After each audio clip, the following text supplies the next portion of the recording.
ছোট্ট নগর রাষ্ট্র সিঙ্গাপুরের পাসপোর্ট বিশ্ব সেরার অবস্থান ধরে রেখেছে। হেনলি পাসপোর্ট ইন্ডেক্স অনুযায়ী 2025 সালে বিশ্বের সবচেয়ে শক্তিশালী পাসপোর্ট এদেশের।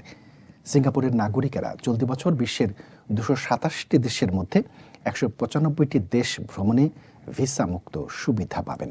পাসপোর্ট সূচকে সিঙ্গাপুরের পরে রয়েছে জাপান। এদেশের পাসপোর্টধারীরা 193টি দেশে ভিসা ছাড়া প্রবেশ করতে পারবেন।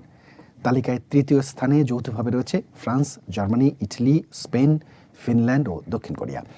এ দেশগুলোর পাসপোর্টধারীরা 192টি দেশে ভিসা মুক্ত প্রবেশের সুবিধা পাবেন, আর 191টি দেশে প্রবেশ করতে পারবেন।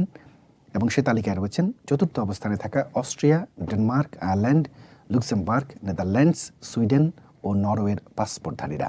এরপরই বেলজিয়াম, নিউজিল্যান্ড, পর্তুগাল, সুইজারল্যান্ড ও যুক্তরাজ্যের পাসপোর্টধারীরা 190টি দেশে ভিসা ছাড়া প্রবেশ করতে পারবেন।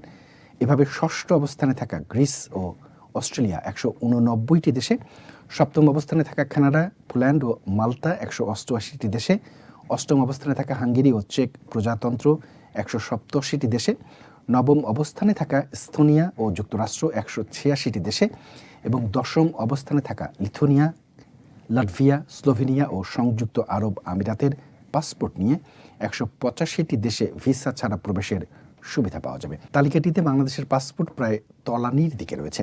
লিবিয়া ও ফিলিস্তিনের সঙ্গে তালিকায় 100তম অবস্থানে রয়েছে বাংলাদেশ। এই অবস্থান থেকে মাত্র 40টি দেশে ভিসা ছাড়া প্রবেশ করতে পারবেন বাংলাদেশের পাসপোর্টধারীরা। এর আগের তালিকায় 97 নম্বরে ছিল বাংলাদেশ। তালিকাটিতে এবার বাংলাদেশের চেয়েও দুর্বল পাসপোর্ট রয়েছে মাত্র 7টি দেশের। এ দেশগুলো হচ্ছে Nepal, Somalia, Pakistan, Yemen, Iraq, Syria এবং সবার শেষে রয়েছে আফগানিস্তান। CNN জানিয়েছে, যুক্তরাষ্ট্র একসময় বিশ্বের সবচেয়ে শক্তিশালী পাসপোর্টের অধিকারী ছিল, কিন্তু এই পাসপোর্ট তালিকার 9ম স্থানে অবস্থান করছে এখন তারা।